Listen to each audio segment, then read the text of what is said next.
شروع اللہ کے نام سے جو نہایت رحم کرنے والا ہے۔ لوگوں کے لیے ان کے حساب کا وقت قریب آ پہنچا ہے اور وہ ہیں کہ غفلت کی حالت میں منہ پھیرے ہوئے ہیں۔ جب کبھی ان کے پروردگار کی طرف سے نصیحت کی کوئی نئی بات ان کے پاس آتی ہے تو وہ اسے مذاق بنا بنا کر اس حالت میں سنتے ہیں کہ ان کے دل فضولیات میں منہمک ہو جاتے ہیں اور یہ ظالم چپکے چپکے ایک دوسرے سے سرگوشی کرتے ہیں کہ یہ شخص یعنی محمد صلی اللہ علیہ وآلہ وسلم تم ہی جیسا ایک انسان نہیں تو اور کیا ہے، کیا پھر بھی تم سوچتے بوجھتے جادو کی بات سننے جاؤ گے؟ پیغمبر نے جواب میں کہا کہ آسمان اور زمین میں جو کچھ کہا جاتا ہے میرا پروردگار اس سب کو جانتا ہے، وہ ہر بات سنتا ہے، ہر چیز سے باخبر ہے۔ یہی نہیں بلکہ ان لوگوں نے یہ بھی کہا ہے کہ یہ قرآن بے جوڑ خوابوں کا مجموعہ ہے، بلکہ یہ ان صاحب نے خود گھڑ لیا ہے، بلکہ یہ ایک شاعر ہیں، بھلا یہ ہمارے سامنے کوئی نشانی تو لے آئیں جیسے پچھلے پیغمبر نشانیوں کے ساتھ بھیجے گئے تھے، حالانکہ ان سے پہلے جس کسی بستی کو ہم نے ہلاک کیا وہ ایمان نہیں لائی، اب کیا یہ لوگ لے آئیں گے؟ اور اے پیغمبر ہم نے تم سے پہلے کسی اور کو نہیں آدمیوں ہی کو رسول بنا کر بھیجا تھا جن پر ہم وحی نازل کرتے تھے،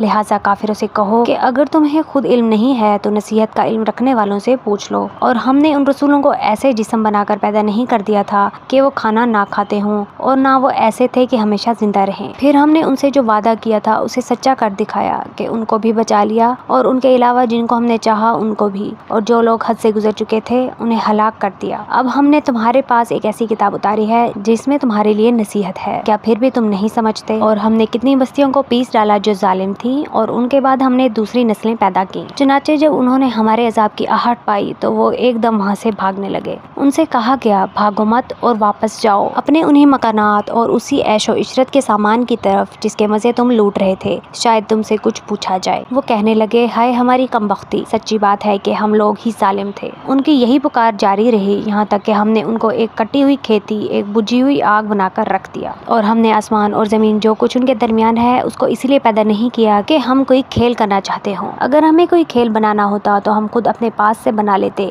اگر ہمیں ایسا کرنا ہی ہوتا، بلکہ ہم تو حق بات کو باطل پر کھینچ مارتے ہیں جو اس کا سر توڑ ڈالتا ہے اور وہ ایک دم ملیا میٹ ہو جاتا ہے، اور جو باتیں تم بنا رہے ہو ان کی وجہ سے خرابی تمہاری ہی ہے، اور آسمانوں اور زمین میں جو لوگ بھی ہیں اللہ کے ہیں، اور جو فرشتے اللہ کے پاس ہیں وہ نہ اس کی عبادت سے سرکشی کرتے ہیں نہ تھکتے ہیں، وہ رات دن اس کی تسبیح کرتے رہتے ہیں اور سست نہیں پڑتے۔ بھلا کیا ان لوگوں نے زمین میں سے ایسے خدا بنا رکھے ہیں جو نئی زندگی دیتے ہیں؟ اگر آسمان اور زمین میں اللہ کے سوا دوسرے خدا ہوتے تو دونوں درہم برہم ہو جاتے، لہٰذا عرش کا مالک اللہ ان باتوں سے بالکل پاک ہے جو یہ لوگ بنایا کرتے ہیں، وہ جو کچھ کرتا ہے اس کا کسی کو جواب دہ نہیں ہے اور ان سب کو جواب دہی کرنی ہوگی۔ بھلا کیا اسے چھوڑ کر انہوں نے دوسرے خدا بنا رکھے ہیں؟ اے پیغمبر ان سے کہو کہ لاؤ اپنی دلیل، یہ قرآن بھی موجود ہے جس میں میرے ساتھ والوں کے لیے نصیحت ہے، اور وہ کتابیں بھی موجود ہیں جن میں مجھ سے پہلے لوگوں کے لیے نصیحت تھی، لیکن واقعہ یہ ہے کہ ان میں سے اکثر لوگ حق بات کا یقین نہیں کرتے، اسی لیے منہ موڑے ہوئے ہیں۔ اور تم سے پہلے ہم نے کوئی ایسا رسول نہیں بھیجا جس پر ہم نے یہ وحی نازل نہ کی ہو کہ میرے سوا کوئی خدا نہیں ہے لہٰذا میری عبادت کرو۔ یہ لوگ کہتے ہیں کہ خدائے رحمان فرشتوں کی شکل میں اولاد رکھتا ہے، سبحان اللہ، بلکہ فرشتے تو اللہ کے بندے ہیں جنہیں عزت بخشی گئی ہے، وہ اس سے آگے بڑھ کر کوئی بات نہیں کرتے اور وہ اسی کے حکم پر عمل کرتے ہیں، وہ ان کی تمام اگلی پچھلی باتوں کو جانتا ہے اور وہ کسی کی سفارش نہیں کر سکتے سوائے اس کے جس کے لیے اللہ کی مرضی ہو، اور وہ اس کے خوف سے سہمے رہتے ہیں۔ اور اگر ان میں سے کوئی بالفرض یہ کہے کہ اللہ کے علاوہ میں بھی معبود ہوں تو اس کو ہم جہنم کی سزا دیں گے، ایسے ظالموں کو ہم ایسی ہی سزا دیتے ہیں۔ جن لوگوں نے کفر اپنا لیا ہے کیا انہیں یہ معلوم نہیں ہے کہ سارے آسمان اور زمین بند تھے، پھر ہم نے انہیں کھول دیا اور پانی سے ہر جاندار چیز پیدا کی ہے، کیا پھر بھی یہ ایمان نہیں لائیں گے؟